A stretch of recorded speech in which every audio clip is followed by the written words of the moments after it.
لله والصلاة والسلام على رسول الله. اسمع كده معايا الفيديو ده.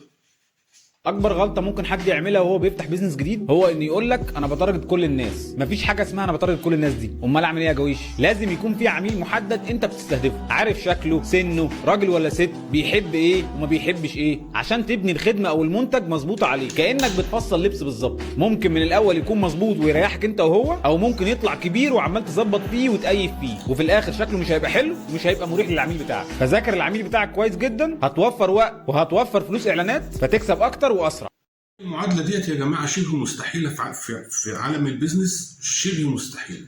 حتى ان مايكل بورتو اتكلم في المسألة دي، قال لك ان مستحيل جدا ان انت توفر في منتج واحد ان هو يكون الاجود والارخص في نفس الوقت. فحتة ان انت تخاطب الفئتين دول ده مستحيل بقى في عالم البيزنس. انك تخاطب الفئة اللي بتدور على الاجود ومش مهم السعر، والفئة اللي بتدور على الارخص ومش مشكلة عندها الجودة. انت مستحيل ان انت تعمل مشروع واحد تخاطب به الفئتين دول.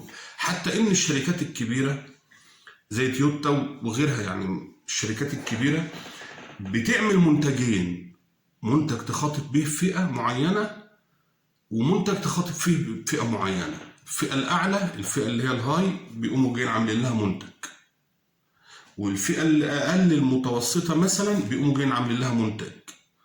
فمستحيل إن شركة تقدر تخاطب الفئتين دول بالذات بمنتج واحد. إحنا بقى في اتحاد الملاك خاطبنا الاتنين. يا باشا أنت عايز الأجود، يا باش مهندس، يا دكتور، يا أستاذ، يا سيادتك، عايز الأجود موجود. ليه؟ أنا هعمل لك أجود، هجهز لك الأرض بأعلى الإمكانيات. تمام؟ تمام، وهيبقى قدام عينيك.